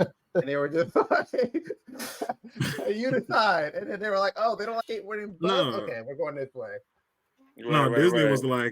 Disney was like, "Y'all heard of Tony Hawk? Well, y'all gonna love this. We got that heat." All right, and then they turned around and put Mickey Mouse in a leather jacket, and gave him a giant key. Right? He's the king. No, it's the king for sure. No, totally. But and I don't know if y'all have ever played it, but this is my second favorite game. It was on Nintendo 64. It was called Clay Fighter. I don't know if y'all remember. No, I never played that. Yeah. Clay Fighter. Clay Fighter was really good. I do remember that. Yeah. I was only playing Mario 64. Bomberman is another one. And Diddy Kong Racing. Those are my top 3. Yes. Diddy Kong Racing. Bomberman is a classic that nobody talks about. Oh yeah, I actually still listen to the Bomberman 64 soundtrack actually to this day. No, those old soundtracks are super dope. Yeah, Bomberman is one of them, and Donkey Kong too, especially like when you went underwater. Donkey Kong. No, them Diddy Kong Racing and Donkey Kong Racing and Diddy Kong Racing are infuriating. Literally. Like they're infuriating. Like I was playing this one Donkey Kong Racing game. It was awful. Like I had never got first place, and I was just playing up against the computer. Dang. No, it's okay. We're gonna settle this now. So, what do y'all think between? I guess it's not hard to be on the fence about it, but who y'all got? Crash Bandicoot Racing or Mario? Ooh. Mario Kart? Okay. Yes. Because people forget how lit Crash Bandicoot Racing was. Crash Bandicoot Racing was just hectic. It was a good game, but Mario Kart walked so Crash could run. So true, yeah. I'd say Mario Kart because they can't win in that battle at all. Yeah, true. Nah, but nobody ever mentions like Crash Bandicoot, bro. I be feeling so bad. No, like, it's a great racing game, but it's just you gotta think about what it gotta go up against. It gotta go up against Mario Kart and just like what he said, Diddy Kong and all that racing. Like, you gotta remember the games that came before it. So it's kind of like it get knocked down a lot. Yeah, you can't. You can't beat Mario Kart. You really can't. Nah, you just can't. Like you're competing with a giant there. So a lot of games tried that. Like a lot of games that, funny thing, weren't fucking racing games. Try that. Like Jack X Racing, or I think that's what it's called. It tried it. It didn't last longer than Jack X Racing is. That's Jack X Racing like that. They like that one game was the only game. Like they did. Yeah, they did not go in with anything else, and I liked it for what it was. Okay, I was into it. It was cool. Like it was cool. I'll take it. I was like, you know what? I like Jack. Yeah, Jack is dope. No, Jack is one of my favorite. Like adventure game. He needs to make a resurgence though. I need me another one or a reboot. I feel like he's missing because I liked his games. Did y'all ever play Connecticut? No, I have not. No, I don't think I heard of that. What kind of game was it? It was a racing game. It's like futuristic racing game, but your body is like the car. Like it's wheels on these people's arms and legs, and they driving with their bodies. No, it's kind of like Tony Hawk because you don't like you're like going through this crazy course and you like jumping off of shit and you hitting backflips and twirls and shit to get trick points and stuff like that. It's cool. Yeah, I've never heard of that. No, yeah, I should look into it. It's complete PS2 game. I do remember this game. You know what? I'm looking at the cover for it now. It looks like something that'd be extremely painful to actually do, but yeah, you gotta have that core, man. Them core muscles gotta be strong. Yeah, I do remember Connecticut. I actually think I have one of their Hot Wheels, like when I was a kid. Yeah, I do remember this. That was a time. Yeah. No, it was. That was around that same time as one of me and Joshua's favorite games, that ATV Off-Road Fury.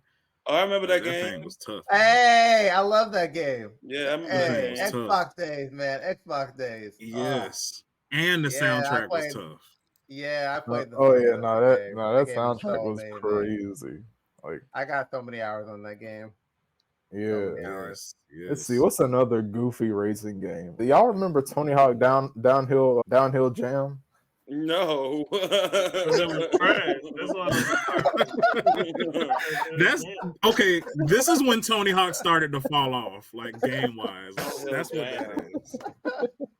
Yes, that's when Tony Hawk started to fall off. Is that like a skating? That's like roller skateboarding too. No, yes, it's totally skateboarding, but the trick is basically the map, the actual place where you can skate. It's basically a hill. The whole actual skatable area is a hill. There's nowhere else to go but down. Oh, okay. Yeah, and once you go all the way down, then you have to do it again. Yeah. Oh, you go even more down. Yeah, like you reach the end of you reach like the finish line, and then that's it. Like you can't. That's like the only way you can play the game. There is no free skate mode. Is that the one that came with the controller that you had to stand on? Is that one? No, like basically Tony Hawk Shred is what you're talking about. Tony Hawk Shred is basically when Tony tried to totally like scrub away the idea of downhill jam and try to put it back out. That's what Tony Hawk Shred is. Tony Hawk Shred is a rehash. He was like, forget about that game. Look at this nice a bad rehash, because I don't know if it's because my feet was too big. I don't know what it was. That little controller, that skateboard controller, was not picking up all my movements all the time. Nah, I wanted to complain about that controller. See, that's why you didn't get more of those games. You only kept getting the Pro Skater. He was like, I'm gonna put all my money back into this. Okay, forget those exist, man. Keep your eyes over here. I know y'all was on that Guitar Hero though. Hell yeah. Who wasn't on Guitar Hero? I was playing Rock Band because I was like, I could just get the mic and be like, yeah. Nah, for sure. Somebody else do the guitar. No, totally. No, that was the time. The whole Rock Band and Guitar Hero like wars. Everything else. It was. Yeah. It was. That was but a whole of course, thing. like everything else, they messed it up. They messed it up with that new Guitar Hero. Oh, of course. Oh yeah, no, that up, man. Yeah, that new Guitar Hero is trash. It's garbage. It's basically, Elon, like that new Guitar Hero is basically Guitar Hero but Spotify. Like it's literally just Spotify. It's literally Spotify but with a Guitar Hero controller. Yeah. So you can do like any song? Yeah, pretty much. Like you can actually upload songs and you can play them. Oh, that's cool though. Yeah. But the tracking is so bad because you like usually on the old Guitar Hero games, like when you press the button, it would line up with whatever guitar parts. They was really wilding on the new Guitar Hero game, they was wilding. Some of the songs didn't even have guitar, and I'm still able to play it. I'm just like, bro, there's no guitar in this song. That's so weird. There's the guitar. You don't hear it. You just don't hear it. It's there. You can do the whole thing. Oh, yeah, got you. Yeah, that's their marketing thing. They're like, no, you just don't hear the guitar. True. That's what's going on here. You don't hear it.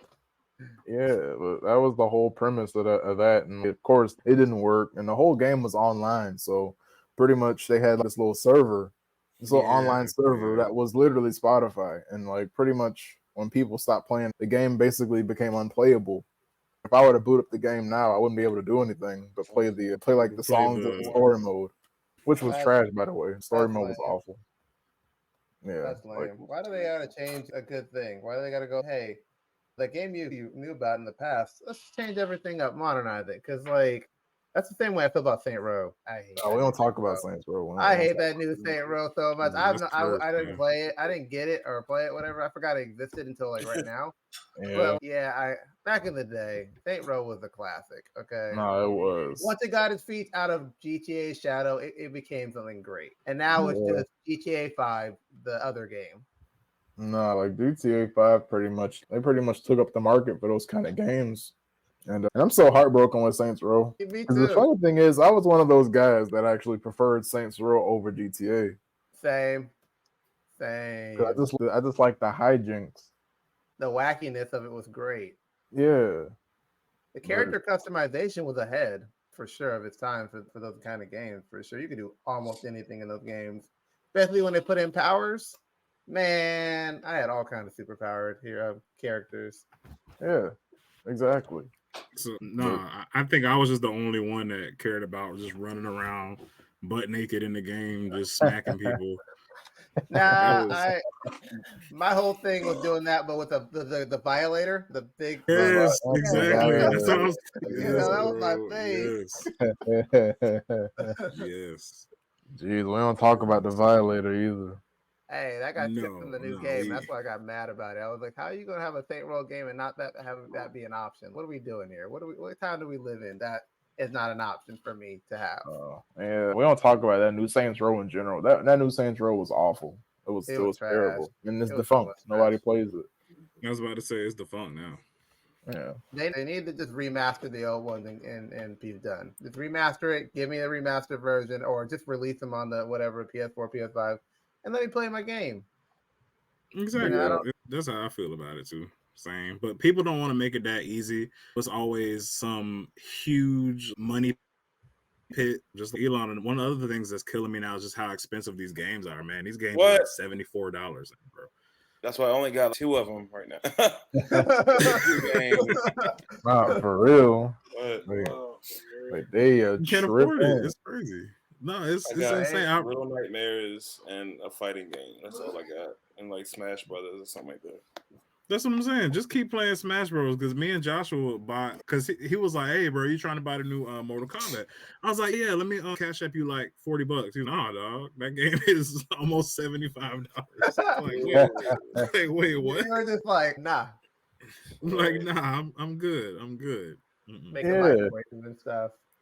I'm like, they're gonna keep getting higher and higher. Damn. No, I ain't. Yeah.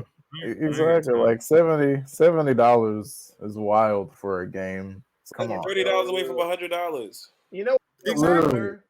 The little Switch Joy-Cons are like $79. Nah, bro, those are $80, bro. Like they ain't even trying to do the $79.99. Like they just it's just ain't no $79.99. A controller is $80 for the Switch. That's why I haven't got any new ones. I'm like, you know what? These things work perfectly fine. I don't need no customization colors. Like, I'm good. They're like, hey, you want the gold ones? I'm like, no, unless they're like $50, $60, or $40, $50. I'm cool.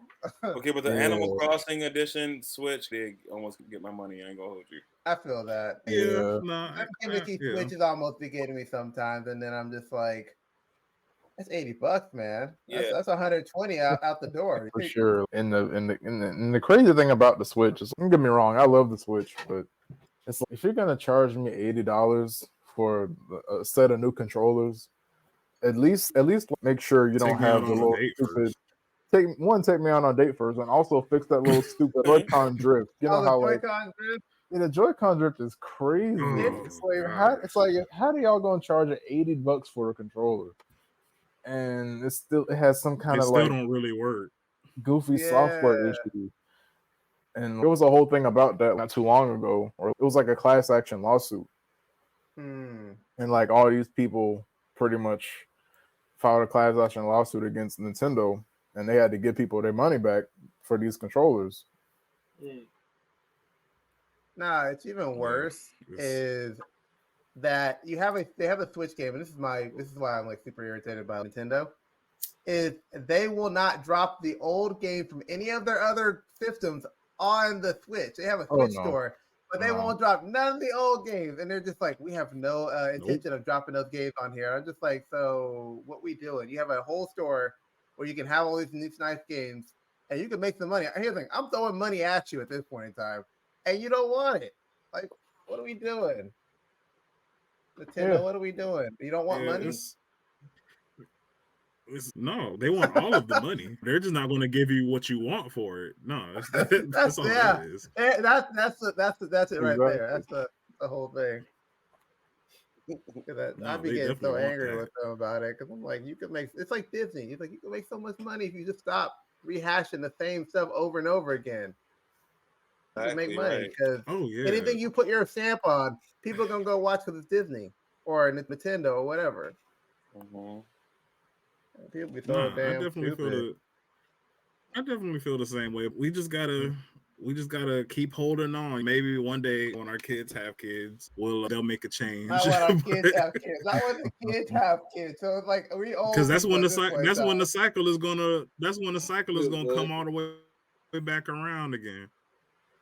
I want that new Jet Set Radio kind of game. What's that shit called again? Time Bomb, something like that. Oh I think I know what you're talking about. Like music related, where you can do. Yeah, I know what you're talking about. I forget what it is. Yeah. No, that game looks dope. Like, I think the dude like doesn't he fight with a guitar or something? He does something. Yeah, there's all types of shit going on in that damn game. I feel like people skateboarding, rollerblading, all types. It's like fighting. Speaking of Jet Set Radio, man, Jet Set Radio was amazing. I played the fuck out of that game. I love that game. Yeah. That was on Dreamcast, right? I played it on I think 2. so. I played it on PS2 when it came around there. I was about to say I played it on PlayStation as well. It might have came out on Dreamcast too, though. It might have, yeah. But I played it on there, and I love that game. Yeah. And I wish it had come back, but it won't. I want another. I just want to see something. I just want to see something different because right now, like you said, Dmitri, of what we've been talking about a lot, from Disney to video games to even music. This era right now is just recycled because we know that this worked at a certain period of time. So let's just bring it back. And that's it. There's nothing new added to it. We're just revamping it and bringing it back. Industry is down. I just want to get to the point again where we. Oh yeah, totally. Yeah, it is. Yeah. It really is. So, yeah, and you get you get little glimpses of stuff here and there, but most of the time it's repackaged garbage. Yeah, you get little glimpses, but that's about it. Oh yeah. Like I was saying, we just pretty much gotten to a point where we figured out what works. People have like to think that they figured out what works, and we just don't want to get out of that whole framework because people have kind of figured out a way to maximize these resources to make a certain profit. They know what works, or what they assume they know what works, like you said. Yeah, and nostalgia all day. Nostalgia. Oh yeah, they'll be like, "Hey, you like this game or this show when you were younger? We're gonna even see them." I know you saw about the new Gargoyles. I think reboot they're doing or some. What shit like really? that. Oh my god! Yeah, I think they're doing a reboot or a continuation or something like that. The Gargoyles, and I'm just like, all right, like that was such a funny cartoon for kids. I'm like, that show was so depressing. Like so deep and brooding for like little kids. It was. You'll never understand. I mean, it was. Right. No, it really was. Like Batman was too back then. Yeah, the Batman original was Batman, so like, 90s animated series. Like, man, this is not super depressing. X-Men, super depressing. X-Men. It was like super just X-Men. I have to turn that. I have to turn that stuff off and give myself a break after how fucking just fucking much how heavy and much it is at times. I'm just like, yo, I'm getting real. Let's take a little break for this for a second. X-Men was a whole motherfucking soap opera. That shit was so like, I'm like, man. But it's like today is like the exact opposite. Everything is just like fart jokes and stuff. Yeah, Lily you know is like nothing. Right. The last series I really saw that had some kind of emotional depth that was a cartoon was like Adventure Time. You know what I'm saying? And that was 6 years ago now that officially ended. Yeah. Now it's, as you said, fart jokes and I don't know. It's bad. Like it's really and bad. Teen Titans Go and all that good stuff. We don't mention that in this house, man. We do not mention Teen Titans Go in this house. Teen Titans Go is crazy. Get that out of here. We don't give me my season 6, man. I'm convinced like with Teen Titans Go, they got AI writes every episode. At this point, I'm pretty sure AI writes. Don't say that too loud, Joshua. Right? Don't be talking too loud about Look, it. Look, we don't want them to know that we figured out the secret. I swear. But one of the last things I definitely wanted to know, Elon, we talked about a lot of good stuff tonight, man, about music, the way music has changed, the way pop culture has changed, how Afrofuturism is, and even down to video games. So being somebody that talks about a lot of these themes in your music, I wanted to know from you, number one, what would you like to see in the world of pop culture coming up? What does that look like to you in the most ideal way possible as far as art and creativity? I think I just want to see more people stirring up the pot, making more controversy, make art that makes us think and makes us uncomfortable, flip the whole thing on its head. I feel like art is supposed to move society forward and get discussions that we're afraid to have, put those on the forefront. Which I feel like we're doing that nowadays. We got more art that's pushing all types of bounds nowadays. So I don't know. I'm like, just But I also think we got back to this kind of like chastised place because I feel like when we was growing up, like all the rock stars and pop stars is super raunchy, and I miss that. I miss like with the paparazzi catching the shots of them coming out the car looking crazy with the coke when they dress, like all those like all the crazy like rock star moments that we used to have growing up with all our celebrities. Like we don't even have those. It's just like less exciting as it used to be. In all these different ways. Like you used to turn on the VMAs and Madonna and Christina Aguilera's kissing and some shit, and everybody was like, whoa, like, But I feel like also we're in a day and age of everything being like open, and so it's kind of like that kind of stuff is like less sensationalized. It's what do you do to even stir the pot anymore? But I don't know. Yeah, just keep making art that's gonna really have everybody pretty what the fuck, have everybody questioning what they thought they knew already. I wish we got back to having more like real avant-garde people on the floor. Remember we like B York used to be in the pop radio. That's not we don't really have that kind of stuff as much anymore. Real avant-garde artists that's like on mainstream radio doing weird ass shit. Like even like people get like the aesthetic down nowadays, but the sound still be like some shit that you've been hearing for the last 5 years type shit. So I'm like, really, if we really begin to advance, I'm ready just for advancement, evolution, like the fashion wise, everything. Like I'm ready for everybody to just be. They promised us flying cars by 2021. 2020. Way past that. We still are. I don't know. I've been ready for the future for a long time. I just been kind of there. All this AI stuff. I'm like, come on, we almost there. Come on, get to it. I'm ready for the body mods. I'm ready for all the cyber shit. Let's go. I thought Vocaloid was gonna be more of a thing. No, dope. You know? Yeah. That fizzled out. I swore that was gonna do totally fizzled out. It fizzled out quick. Yeah. I was kind of like interested into seeing like what is AI. They be doing all the AI vocal stuff. So I'm interested in seeing because some of the labels have actually just started AI divisions, and the major labels have started AI divisions to start pushing AI songs. And I'm like interested in seeing where that goes. That's crazy. It sounds scary though. It sounds like people about to be like out of. It sounds terrifying. Yeah, but I think we're gonna take that and then evolve that and figure out how to turn AI into more of a instrument versus the whole song is just AI. I feel like we're gonna get to that point eventually. We'll figure it out. I feel like it's already happened. No, we already got AI. I think we will. And I was just about to say, we're doing a lot of that right now. So I think it's just like you said, just a waiting game, just figuring it out, and we're trying to push those boundaries. Of course, in the world of art, you're getting some pushback because, like you said, being able to make a fully AI Drake album, guess what?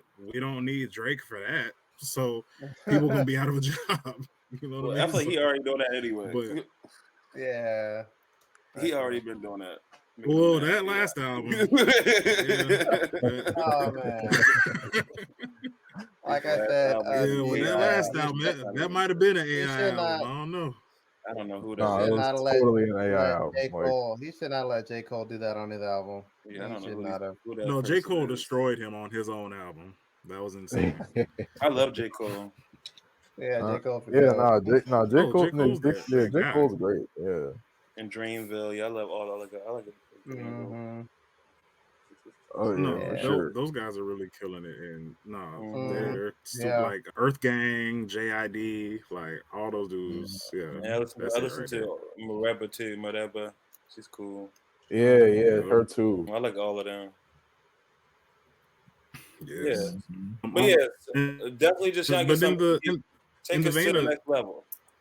Take it to the next level. Yeah, exactly. Yeah, exactly. Yeah. And in that vein of Afrofuturism and taking things to the next level and just doing something out of the ordinary or something that you just don't hear on the radio every day. That's a lot of the stuff that we were interested in about you, Elon. Like I remember when my brother first introduced me to your music, we were just going to American Deli one day And Joshua was like so hyped. He was like, "Oh, yo, bro, turn that off. You got to hear this song real quick. You got to hear this dude." Like, I appreciate that. So, I love that, bro. And like, he put your music on, and I was like, immediately, what in the anime is this? What am I listening to? This is insane. That's what's up. And I was definitely a fan. Yeah, and I was a fan immediately, bro. And that stuff that you're doing right now, and you're literally doing it. So we appreciate you, man. And that's why we had to have you out on the show, because you're doing a lot of that stuff that you're talking about, man. I'm greatly appreciated. I appreciate that so much. Yes. That's the goal. Of course, man. Like, it's been a pleasure, man, getting a chance to nerd out with you for a couple of hours, man. We definitely appreciate you coming out and chatting with us. Of course. Yeah, for sure. Yeah, I love this. I love being able to talk to my fellow Black people. Yes. Okay. Yes. Yes, sir. Yes, sir. Yes, that sir. I care about. Yeah. Things that I care about. Great. Yeah.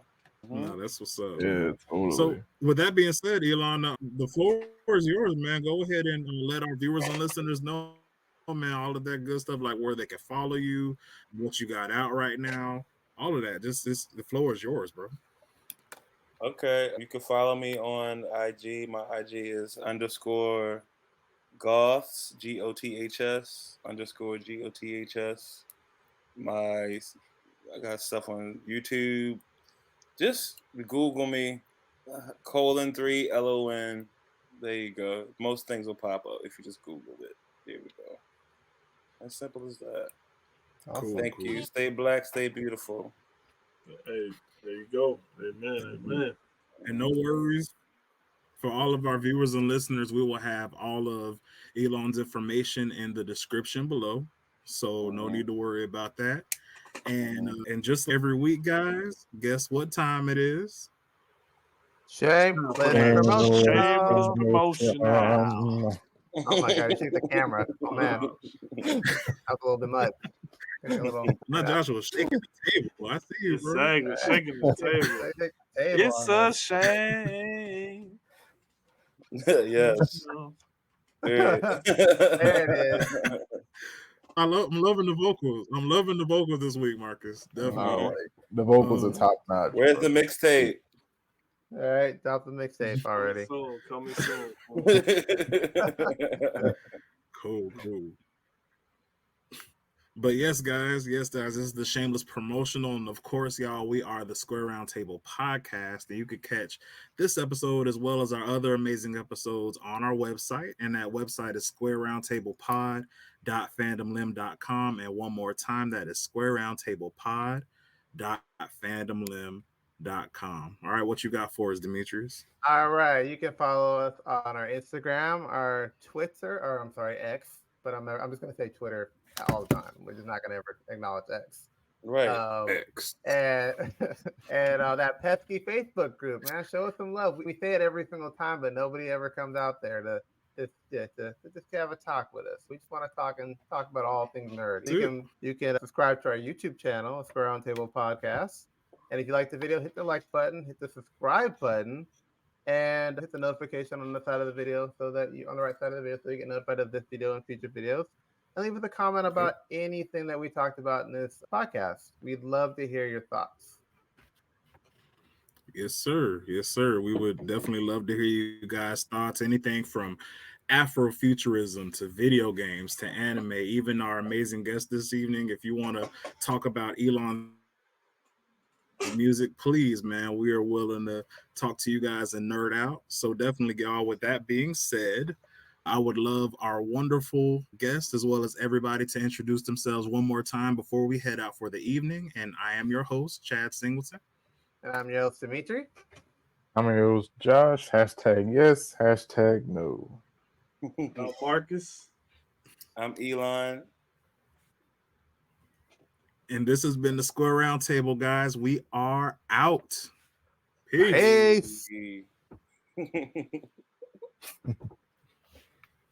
Hey.